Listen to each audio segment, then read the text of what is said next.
Strong Medicine Part 2. Nice. Crouching Tiger, Hidden Dragon. I'm going to start with that. Li Mu Bai is simultaneously the illest warrior and the best teacher. So life is not an idea. It's an experience. And if you think about everything that happens, that you do, whatever, however solid it is, it's an experience. Your ideas are experiences, is my point. The whole thing is an experience. Yeah. Now, why am I starting with the notion of warring and contesting? Because I guess you could say this whole conversation falls in the category of attempting to clarify the full picture of some of the systems that we're importing. It falls into that category. Because there's something about the willingness to dive in to contest, to be exposed to contest, whether that is in what what some cultures had a type of style of martial arts. Really, we're going to talk about debate as the real catalyzing, like the fuel. It's the catalyst. That's what I mean to say. Debate is the catalyst for spiritual maturity, and we don't have that anywhere around in the West. But anyway, my point about contest, especially within the martial arts sort of domain, is you don't know what you're made of until you contest and vie, physically or psychologically or philosophically or something like that. You don't know what you're made of. It's like, remember when Neo goes to meet the Oracle the second time, and she's like changed forms, and she's being guarded by Seraph, and they start fighting, and Seraph is like, well, I had to make sure you were the one, and Neo's like, you could have asked, and he's like, no, you don't really know someone until you fight them. So we all walk around the planet thinking, I'm a good Samaritan, I'm a nice person, I would never do what this is I'm so good, I would never do any of this. In idea fantasy land. And the truth is, we don't know because we've never been squeezed. And the real strong medicine of spiritual practice is to squeeze yourself and to get with real practitioners, mentors, and etc., lineages that have those techniques to help you squeeze yourself in a constructive way so you can see what you're made of. You don't know what you're made of unless you squeeze yourself in the same way that you need to squeeze a lemon juice. We know when we squeeze a lemon juice what it tastes like, only because we squeeze it. So anyway, my point is the most peaceful possibilities only emerge from being put to the test. And realizing even that the test is a dance, even ultimately. How does putting oneself through a test result in peaceful possibilities? Well,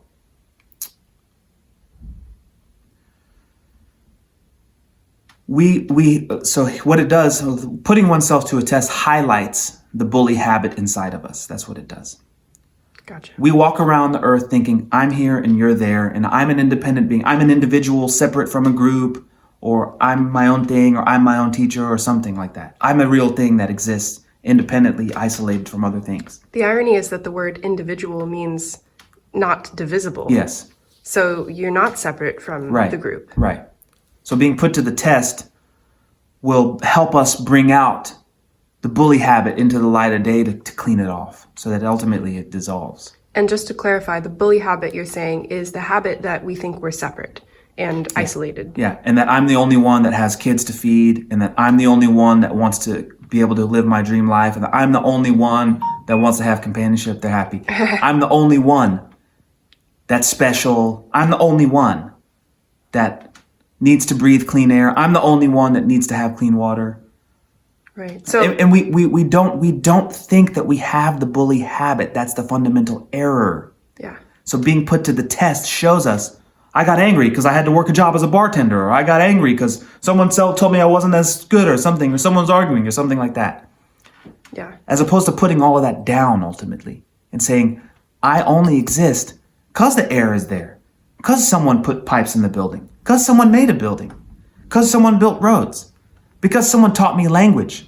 This is also the thing we overlook. It's like, I'm out here, I'm pursuing dreams, I'm doing all this, and like, I'm so special. And it's like, the only reason you're doing that is because you had someone help you learn how to speak. This symbol means this sound, and this word implies this event and type of activity. And I'm only able to speak right now because someone helped me learn that. That's someone being a teacher. Yeah. Presumably. My ability to share my enthusiasm with you right now depended on that. Yeah. So how I would never have been able to do this, to share my enthusiasm, to read about things that fill me up with so much joy and excitement. I would have never been able to do that without that teacher.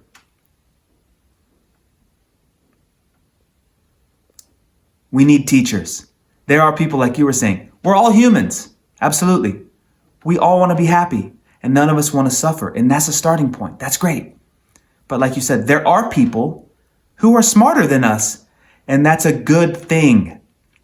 That's not a bad thing to have people smarter than you in the world. Right. That's a good thing. If your fourth grade teacher didn't know more math than you at the time, you wouldn't have learned anything. And you wouldn't have been able to proceed in the world. Yes. Maybe math is a bad example because But people yes, always no, joke. but that's, yes. Yeah, to your point about language, if you didn't have an English teacher, you would have no grammar skills. You wouldn't be able to communicate with Yes. other people. Yes. So it's very constructive that your fourth grade English teacher knew more than you. Yes.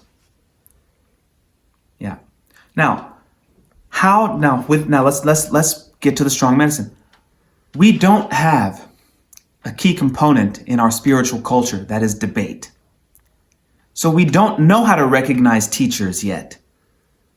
We think that, well, there's no such thing as teacher, or I'm going to access my inner teacher or something. And that's all bully habit showing up to the surface.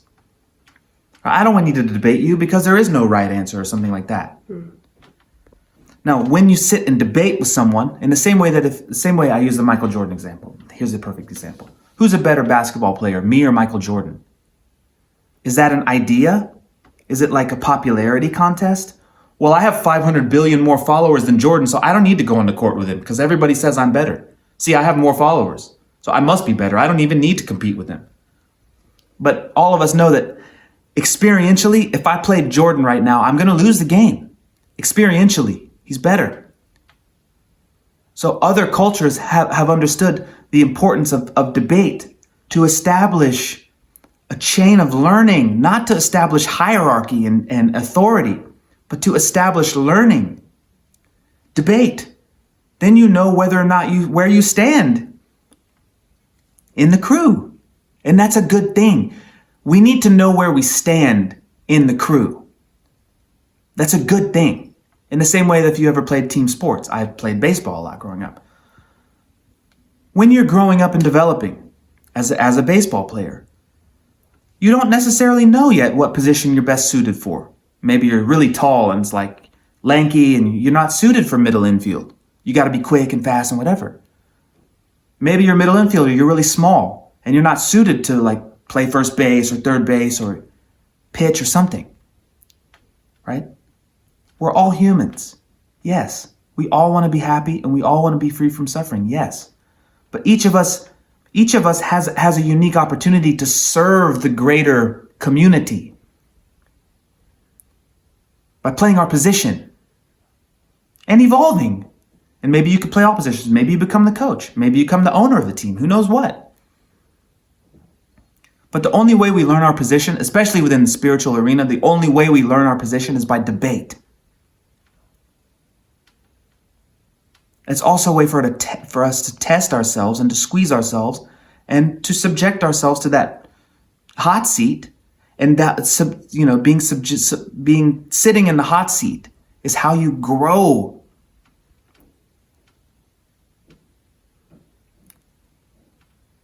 How are we doing on time? 5 minutes. What else is on the list? Well, to your point about everyone playing their position, when we can acknowledge that others are playing their position and that, like you said, the third baseman is better at that position than I am, and I'm better at batting than the pitcher. And because we acknowledge those things, then the game can take place. Yeah. And when we acknowledge those positions, basically, then trust is established. And so collectively, we can move forward toward a common aim. Yes, definitely. It's like, again, I'll use the Jordan example. It's so silly, but I trust if my survival depended on a basketball game, and it was me and Jordan against two other people, and my survival depended on that. If I thought that I was better than Jordan and was like trying to score points and win the game, it's not good, bro. But if I first sparred, if I literally sparred or spiritually sparred or something with Jordan and came to understood that, hey, if the game is on the line, give him the ball.